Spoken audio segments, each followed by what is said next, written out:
அனைத்து நல்லுள்ளங்களுக்கும் வணக்கம். நான் ஆர்கே பேசுகிறேன். வீக் மாசமோட நெக்ஸ்ட் சேனல் கொஞ்சம் ஷார்ட்டாக முடிக்கலாம். ஏன்னா நியூ இயர் செலிப்ரேஷனில் இருப்பீங்க, நானும் கொஞ்சம் செலிப்ரேஷனில் இருக்கேன். அதனால் அடுத்து இன்றைக்கி நைட் கொஞ்சம் டீட்டெயிலாக பேசிடலாம். அனைவருக்கும் இனிய புத்தாண்டு நல்வாழ்த்துக்கள், ஆங்கில புத்தாண்டு நல்வாழ்த்துக்கள். இந்த வருடம் நல்லதே நினைப்போம், நல்லதே நடக்கும். நிச்சயமாக நான் எடுக்கிற ரெசல்யூஷன் எல்லாமே அது சக்ஸஸை நோக்கி நம்ம கண்டிப்பாக போகணும். அதை நோக்கி நமது பயணத்தை தொடங்கலாம். ஹோப் எப்படி போச்சு, என்னெல்லாம் நீங்கள் ரெசல்யூஷன் எடுக்கிறீங்கன்றதை மனசுக்குள்ளே வச்சுக்கோங்க. அதை நோக்கி உங்களோட பயணத்தை மேற்கொள்ளுங்கள். ஒன்ஸ் அகெயின் அனைவருக்கும் ஆங்கில புத்தாண்டு நல்வாழ்த்துக்கள். நம்ம நேராக 3 விஷயத்தை பார்த்தலாம். ஒன்று ஈரான், இன்னொன்று அமெரிக்காவோட செய்தி, அதுக்கப்புறம் சுவிட்சர்லாந்தில் ஒரு பெரிய குண்டுவெடிப்பு நிகழ்வு நியூ இயர் செலிப்ரேஷன் அன்றைக்கி. ஸோ தொடர்ந்து ஏதாவது ஒரு வார்னிங் கொடுத்தே இருந்தாங்க. கரெக்டாக சுவிட்சர்லாந்தில் நடந்திருக்கிறது. அதனால் ஒரு சில விஷயங்களை மட்டும் பேசிடலாம். சம்பவம் எடுத்து போகலாமா? இப்போ நம்ம நேராக ஈரானில் போய் வைக்க போகிறோம். அந்த புது வருஷம் அதுவுமா காலடி வைக்கக்கூடிய இடம் எங்கன்னா ஈரானில் தான் ஃபஸ்ட்டு நம்ம தரையிறங்க போகிறோம். கொஞ்சம் அலர்ட்டாக இருங்க, ஒரு சில போராட்டம்லாம் நடந்துகிட்ருக்கு. அதனால் நண்பர்களே வாங்க போகலாம். ஸோ வீடியோக்குள்ளே பிறந்த முன்பு நீங்கள் நம்ம சேனலை சப்ஸ்கிரைப் பண்ணலாம். சப்ஸ்கிரைப் பண்ணிவிட்டாங்க, மறக்காம பெல் பட்டனை கிளிக் பண்ணி ஆல் ஆப்ஷன்ஸ் கொடுங்க. வீடியோக்குள்ள போகலாம்.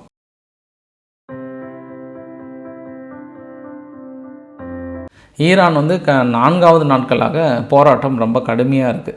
மிகப்பெரிய அளவுக்கு இருந்தது. ஃபஸ்ட்டு கொஞ்சம் தெஹரான் அதை நோக்கி மட்டும்தான் இருந்தது. அப்படியே கொஞ்சம் கொஞ்சமாக எஸ்டாப்ளிஷ் ஆகிட்டே இருந்தது. ஃபஸ்ட்டு 2 நாள் சரி அடங்கிடும் அப்படின்னு தான் நினச்சேன் நான். ஒருவேளை எங்கள் எக்ஸ்தலத்தில் ஒரு சின்ன போராட்டத்தெல்லாம் பெருசு பண்ணுறாங்க அப்படின்னு நினச்சேன் நான். இல்லை, ரொம்ப சீரியஸாகவே போயிட்டுருக்கு. ஆட்சியாளருக்கு எதிராக, குறிப்பாக ஐதுல்லா அலி காமேனி அவர்களுக்கு எதிரான போராட்டமாகவே பார்க்க முடியுது. இந்த வரைபடத்தில் பார்க்குறீங்க இல்லையா, அந்த வரைபடத்தில் இது எல்லாமே போராட்டம் நடந்த இடங்கள் கடந்த 4 நாட்களாக. அவங்க மெயினாக என்ன கேட்குறாங்கன்னா, எக்கனாமிக் ஃபுல்லாக டவுன் ஆகிடுச்சு, ஒன்றுமே முடியல. அதை ஆட்சியாளர்கள் நிலைநிறுத்த தவறிட்டாங்க. அதனால் எங்களுக்கு ஆட்சி கலையணும். இன்றைக்கி கவர்மெண்ட் பில்டிங்கை அடிச்சு நொறுக்கிட்டாங்க இன்றைக்கி ஃபுல்லாக. அதனால் எல்லா இடத்துலையும் அங்கங்கே கைதுகள் நிறைய இடத்துல நடந்துகிட்டே இருக்குது. நிறைய வன்முறைகளும் ஒரு சில இடத்துல நடந்துகிட்ருக்கு. ஒரு சில இடத்துல அமைதியான போராட்டம் நடக்குது. ஸோ முடிந்த அளவுக்கு அங்கே ஐஆர்ஜிசி, அதாவது காவல்துறையும் இராணுவம் இணைந்து அதை கட்டுக்குள்ளே கொண்டு வரணும்னு நினைக்கிறாங்க. ஆனால் இருக்க அதிகமாகறதுக்கான வாய்ப்புகள் பிரகாசமாக தென்படுகிறது. காரணம் என்னவென்றால், இதற்கு பின்புலமாக யார் இருப்பாங்கன்ற நல்லா தெரியும். ஒரே ஒரு காரணம் தான், ஈரானில் ஆட்சி மாற்றம் ஏற்படணும். அதாவது தாக்குதல் நடத்தாமலே ஆட்சி மாற்றம் ஏற்படுற அதை நோக்கி தான் இந்த ஒரு போராட்டத்தை நம்மளால் பார்க்க முடியுது.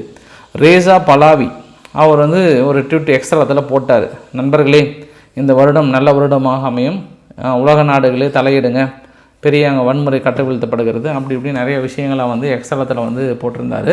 அதனால் அவர் என்ன இப்போ நினைக்கிறாருன்னா, இந்த போராட்டம் பெருசாக வெடிஞ்சு அடுத்து இந்த ஆட்சியாளர்கள் கலைக்கப்பட்டால் நேராக ரேசா பலாவி அவர்கள் வருவாரா அப்படின்ற மாதிரியான ஆங்கிளில் அவர் எக்ஸ்ட்ராத்தில் போகிறாரு. ஆனால் அங்கே போராட்டம் ஃபுல்லாக அப்படி தான் நடந்துகிட்ருக்கு. ஃபுல்லாக ரேசா பலாவி அவர்களுக்கான ஒரு ஆதரவு கோஷமும் ஒரு சில இடத்துல இறங்குது. ஒரு சில இடத்துல ஜென்ரலாகவே ஃபுல்லாக விலைவாசி ஏற்றம், எக்கனாமிக் ஃபுல்லாக கொலாப்ஸ் ஆகிடுச்சு, கம்ப்ளீட்டாக அரசாங்கம் தவறிவிட்டது. அதை நோக்கி தான் அந்த போராட்டம் இருக்கிறது. பட் இந்த போராட்டத்தை பெருசு பண்ணுவதற்காக இஸ்ரேல் அமெரிக்காவும் உள்ளே நிறைய வேலைகள் செய்வாங்க. அதை எப்படி ஈரான் சமாளித்து கட்டுக்குள்ளே கொண்டு வர போகிறாங்கன்றதான் நீ வருகின்ற காலங்களில் பார்க்கணும். ஏன்னா ஏற்கனவே ஈரான் இந்த ஹிஜாபுக்கு எதிரான ஒரு போராட்டம், ஒரு பொண்ணு அடித்து அந்த பொண்ணு இறந்து போயிட்டாங்க அவங்க. அதுக்கப்புறம் ஈரான் ஃபுல்லாக பெரிய ஒரு போராட்டம் நிகழ்ந்தது. அந்த போராட்டம் அவங்க கட்டுக்குள்ளே கொண்டு வரதுக்கு 6 மாதம் ஆகிடுச்சு.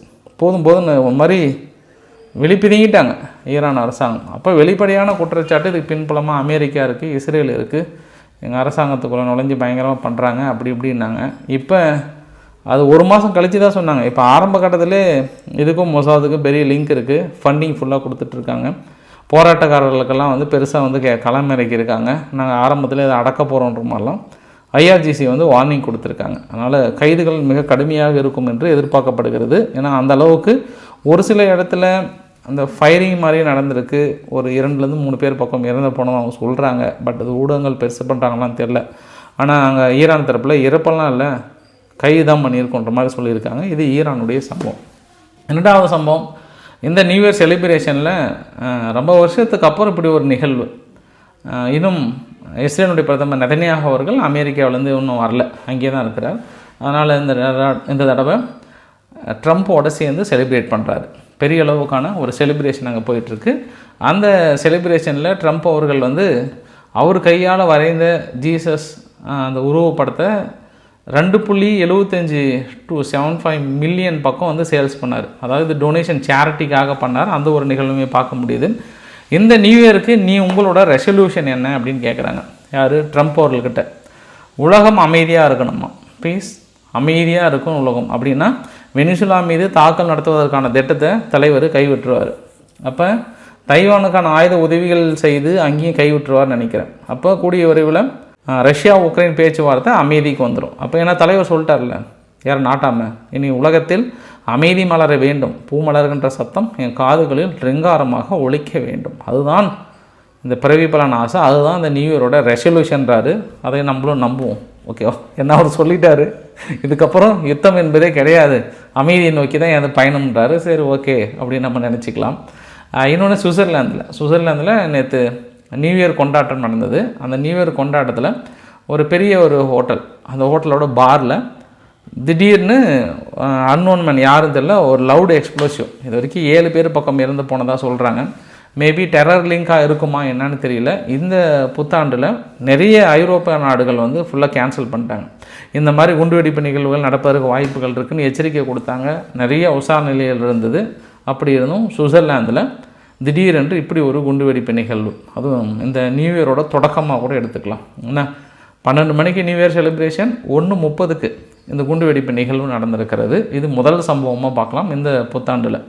இன்னொரு சம்பவம், நம்ம இந்தியாவுடைய எல்லை பகுதியில், குறிப்பாக ஜம்மு காஷ்மீர் எல்லை பகுதியில் பூஞ்சின்ற இடத்துல ட்ரோன் மூலிமா ஒன்று போதைப் பொருட்களும், இன்னொன்று பார்த்தோம்னா ஆயுதங்களும் கொண்டு வந்து போட்டிருக்காங்க. ஃபஸ்ட்டு வந்து போதைப்பொருள் ஒன்றும் மொத்தம் 2 ட்ரோன் அனுப்பியிருக்காங்க.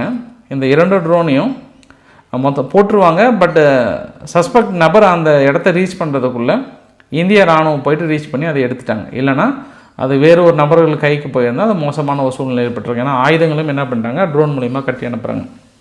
சரி, தொடர்ந்து பாகிஸ்தான் எல்லை பகுதியில் இந்த மாதிரியான சித்து வேலைகளை செய்து கொண்டு தான் இருக்கிறது. அப்போ பாகிஸ்தானும் ஏதோ ஒரு வகையில் கொஞ்சம் தயாராக இருக்குன்ற மாதிரி நம்ம உணர்ந்து கொள்ள முடிகிறது. ஏன்னா நேற்று பாகிஸ்தான் ஆக்குபைடு காஷ்மீரில் லக்ஸரி தொய்பானுடைய தலைவன் பேசுகிறான், சீஃப் சைஃபுல்லா கசூரி. என்ன டிக்ளேர் பண்ணுறார் அப்படின்னா, எதிரிகளே என் வார்த்தையை கேளுங்கள், இங்கே இருப்பவர்களே என் வார்த்தையை கேளுங்கள். அப்புறம் எல்லாத்தையும் ஒன்று ஒன்றா சொல்லிவிட்டு, நீங்கள் எங்களை வந்து தொட்டுட்டீங்க, இனி நீங்கள் வந்து நிம்மதியாக உறங்க முடியாது, இனி நாங்கள் என்ன பண்ண போகிறோன்றதை மட்டும் பொறுத்து இருந்து பாருங்கள் அப்படின்ற மாதிரி இந்தியாவோட எல்லை பகுதியில் ஒரு பெரிய அச்சுறுத்தலை கொடுக்குறாங்க. இந்த அச்சுறுத்தலான வார்த்தை என்னென்ன அப்படின்னா, இனி எங்கள் வந்து அடுத்தது காஷ்மீரை நாங்கள் இணைக்காமல் விடவே மாட்டோம், எங்களுடைய new mission never back down from our Kashmir mission அப்படின்னு சொல்கிறாங்க. அந்த புது மிஷனுக்கு பேர் என்ன வச்சுருக்காங்க, அது 2026 காஷ்மீர் மிஷன் வச்சுருக்காங்க. அதை நோக்கி இனி எங்களது பயணம் இருக்கும், எங்களை தொட்டுட்டீங்க, இனி நடக்கிறத பாரு அப்படின்ட்டு லக்ஸரி தொய்பானுடைய சீஃப் எங்கே பேசுகிறாரு, பாகிஸ்தான் ஆக்குபைடு காஷ்மீரில் நேரடியாக மிரட்டல் வர்றாரு. அப்போ பாகிஸ்தான் இராணுவம் இந்த மாதிரி தீவிரவாதிகள் வெளிப்படையாகவே இந்த மாதிரி விஷயத்தை மிரட்டுவதை ஆதரிக்கிறது அப்படின்ற இன்னொரு ஆங்கிலையும் பார்க்கலாம். ஆனால் 2026 நம்ம எல்லையில் ஏதோ ஒரு சம்பவம் மறுபடியும் செய்ய ஆவலுடன் இருக்கிறார்கள். அதற்கான பதிலடிகள் எப்படி இருக்குன்னு நம்ம பொறுத்து இருந்து பார்க்கலாம். ஸோ இந்த இரவு பதிவில் நம்ம டீட்டெயிலாக சந்திக்கலாம். பிடிச்சிருந்தால் லைக் பண்ணுங்கள், உங்கள் ஃப்ரெண்ட்ஸுக்கு ஷேர் பண்ணுங்கள், சப்ஸ்கிரைப் பண்ணுங்கள் ரவிக்குமார் ஆர்கே சேனலில். அனைவருக்கும் இனிய புத்தாண்டு நல்வாழ்த்துக்கள். வணக்கம்.